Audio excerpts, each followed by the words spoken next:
Good afternoon students. इस video के अंतर्गत हम लोग एक नए चैप्टर की शुरुआत करेंगे। 48वां चैप्टर है विपरीतता सूचक वाक्य। ऐसे वाक्य जिनसे विरोध यद्यप यानी कंसेशन कंट्रास्ट का भाव व्यक्त होता है। इसके अंतर्गत वे वाक्य आते हैं जिसके द्वारा विरोध यानी कंट्रास्ट और कंसेशन की अभिव्यक्ति होती है। अर्थात यह बोध होता है कि वाक्य के एक भाग में जो कोई बात कही जाती है, जो कुछ कहा जाता है, दूसरे भाग में उसके विपरीत बात कही जाती है। अर्थात यह बोध होता है ऐसे वाक्य के कि वाक्य के एक भाग में जो कुछ कहा जाता है उसके विपरीत में, उसके विरोध में दूसरे भाग में कहा जाता है। जैसे पहला वाक्य, यद्यपि वह धनी है तथापि तो भी वह कंजूस। यद्यपि वह धनी है तो भी वह कंजूस है। यद्यप के लिए दो या आल दो लगाते हैं, दोनों में कोई फर्क नहीं है। यद्यप की दो ही इज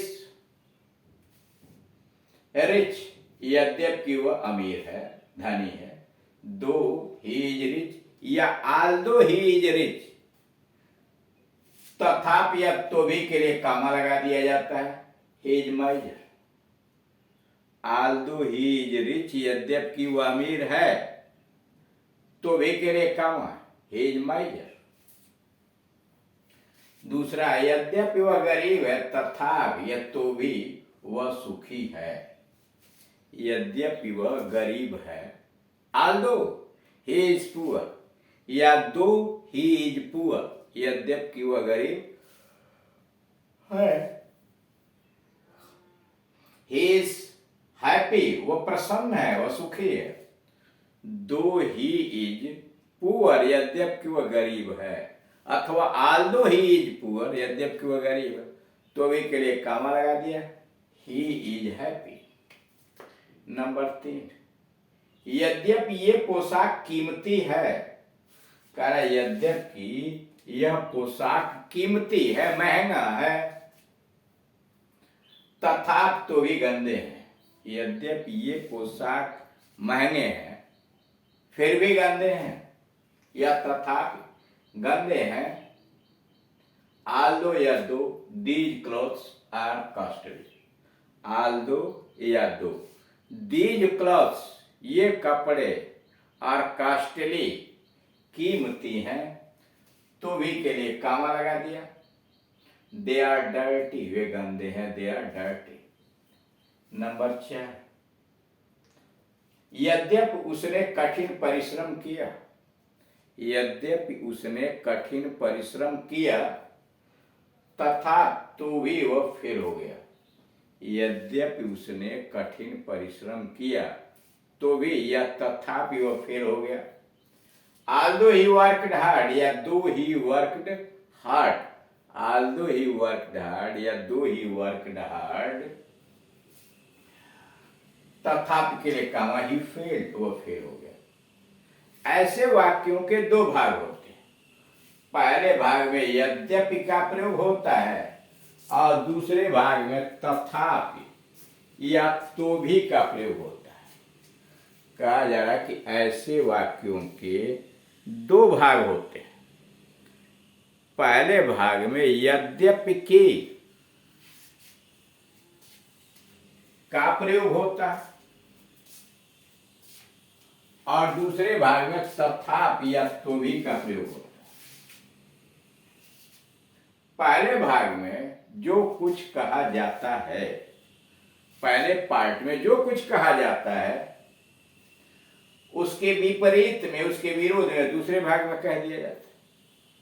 ध्यान देंगे, वाक्य के पहले भाग में किसी व्यक्ति या वस्तु के विषय में या अन्य चीजों के विषय में जो कुछ कहा जाता है, दूसरे वाले भाग में वाक्य के उसके विरोध में बात कही जाती है, उसके विपरीत कोई बात कही जाती है। नोट, ऐसे वाक्यों के तथापि और तो भी का अनुवाद नहीं होता। ऐसे वाक्यों के हिंदी में जो तथापि या तो भी आता है उसका अंग्रेजी अनुवाद नहीं करते,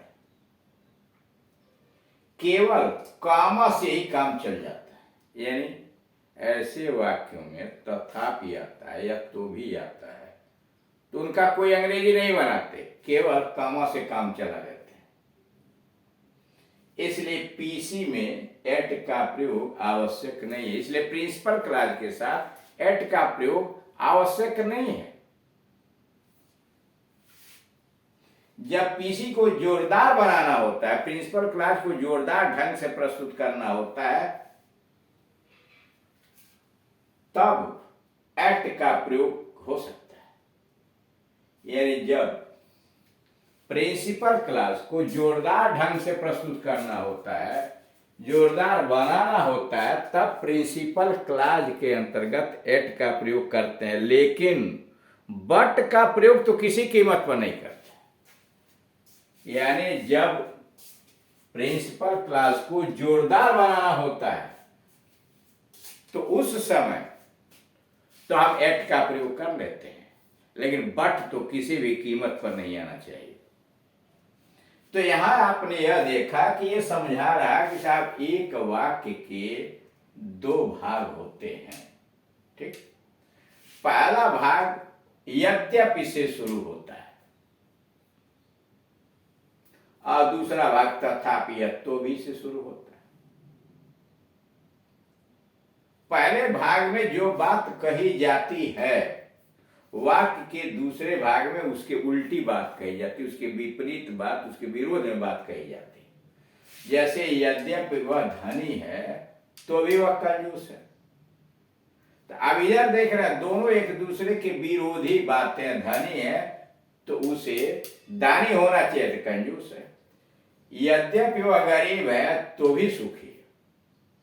माना तो यह जाता है कि नहीं दरिद्र सम दुख जग माही, यानी जो गरीब है उससे बड़ा कोई दुख नहीं है। यद्यपि वह गरीब है तथापि या तो भी वह सुखी है। दो या Aldous he is poor, he is happy. गरीब है और उसके विपरीत कहा जा रहा है कि साहब सुखी है। यद्यपि ये पोशाक कीमती है तो भी गंदे हैं। आल्दो या though these clothes are costly, ये कपड़े गंदे हैं। दे आर कीमती हैं। These clothes are costly, they are dirty, फिर भी वह गंदे हैं। तो इस प्रकार से आप देख रहे हैं। दूसरी बात यह है कि तथापि और तो भी का अनुवाद नहीं किया जाता है। इन तथापि और तो भी की कोई अंग्रेजी नहीं चलाई जाती है, बल्कि बीच वाले भाग में कामा से जोड़ करके काम चला लेते हैं, कामा का प्रयोग कर देते हैं। हाँ, बहुत जरूरत हुई जोरदार बात को बनाना तो एट लगा देते हैं, लेकिन बट नहीं आना चाहिए। और रूल्स बना कैसे? सबसे पहले दो या आल्दो लगाइए, फिर यसी सबऑर्डिनेट क्लास, वही आल्दो वाला सबऑर्डिनेट का। जैसे यद्यपि वह गरीब है, आल्दो ही इज पुअर, यह है सबऑर्डिनेट क्लास। एडवर्ब क्लास अब प्लस पीसी, उसके बाद प्रिंसिपल। ऐसे वाक्यों का अनुवाद दूसरे प्रकार से भी किया जा सकता है। यानी इन वाक्यों का अनुवाद दूसरे प्रकार से भी हो सकता है। पहला सब्जेक्ट रखिए, फिर में भी प्लस नाउन या objective plus but plus subject verb और अदर वर्ड्स। तर ऐसे वाक्यों का अनुवाद दूसरे प्रकार से भी किया जा सकता है। सबसे पहले सब्जेक्ट रखिए, उसके बाद में भी, फिर नाउन और एडजेक्टिव में जो है उसको रखिए, फिर बट, सब्जेक्ट, वर्ब और अदर वर्ड्स। दूसरा है सब्जेक्ट में इंफिनिटी, यानी सबसे पहले सब्जेक्ट रख दीजिए, उसके बाद मॉडल ऑक्सिलरी वर्ब में रखिए और तब इंफिनिटी, तब बट आया और तब सब्जेक्ट वर्ब और अदर वर्ड्स। अब उसके फार्मूले के हिसाब से कहा जा रहा है कि जैसे यहाँ दिया गया है तो उसका कैसे आप ट्रांसलेट करेंगे। ही मे बी रिच, वो अमीर हो सकता है, यद्यपि वो अमीर है, बट ही इज माइजर, लेकिन कंजूस है। यद्यपि वो अमीर है, he may be rich, although की कोई जरूरत नहीं पड़ी। He may be rich but he is miser. He may be poor but he is happy, वह गरीब है, यद्यपि वह गरीब है, वो प्रसन्न है। Although he may be poor but he is happy. Although इसको ऐसे लिख सकते हैं, although he is poor comma he is happy, या he may be poor but he is happy. तीसरा, ही मे बी चाइल्ड, वह बच्चा हो सकता है, बट ही इज वाइज, लेकिन बुद्धिमान है। ही मे वर्क हार्ड, वह कठोर परिश्रम कर सकता है, बट ही कांट पास, लेकिन वो पास नहीं हो सकता। ही मे वर्क हार्ड, वह कठोर परिश्रम कर सकता है, बट ही कांट पास, लेकिन वो पास नहीं होगा। पांचवा, यद्यपि वह नेता है तथापि तो भी बेईमान है। यद्यपि वह नेता है तो भी बेईमान है। He may B a leader, वो नेता हो सकता है, बट ही इज डिसऑनेस्ट, दो ही इज, सीधे दो भी नहीं है। He may B a leader, वह नेता हो सकता है, बट ही इज डिसऑनेस्ट, लेकिन वह बेईमान है। छठवां, यद्यपि वह काली है तथापि तो भी सुंदर लगती है। यद्यपि वह काली है, although she is black, although she is black, यद्यपि वह काली है, तो भी के लिए कामा लगा देंगे। शी लुक्स ब्यूटीफुल, वह सुंदर दिखाई देती है। शी मे बी ब्लैक, वह काली हो सकती है, बट शी लुक्स ब्यूटीफुल। इस प्रकार के वाक्यों का अनुवाद ऐसे भी हो सकता है, यानी ऊपर जो वाक्य बनाए गए हैं इनका अनुवाद एक दूसरे प्रकार से भी हो सकता है। एडजेक्टिव एडवर्ब रखिए, फिर एज लगाइए, तब सब्जेक्ट, और तब प्रिंसिपल क्लॉज लिखिए, यानी सब्जेक्ट प्लस वर्ब लिखिए। जैसे rich as he is, rich as he is,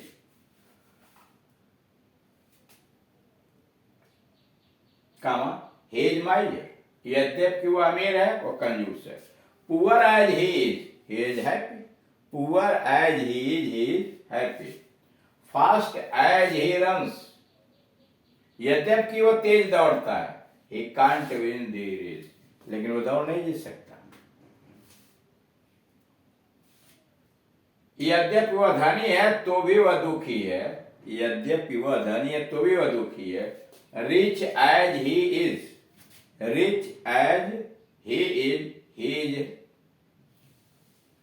unhappy, rich as he is unhappy. यद्यपि वह कमजोर है तथापि तो भी वह थोड़ा चल सकता है। यद्यपि वह कमजोर है तथापि वह थोड़ा चल सकता है। Walk weak as he is, जबकि वह कमजोर है, weak as he is, comma he can walk a little, he can walk a little. तो इस तरह से आपने देखा कि विपरीतता सूचक या विरोध प्रकट करने वाले वाक्यों का हिंदी से अंग्रेजी में कैसे बनाते हैं।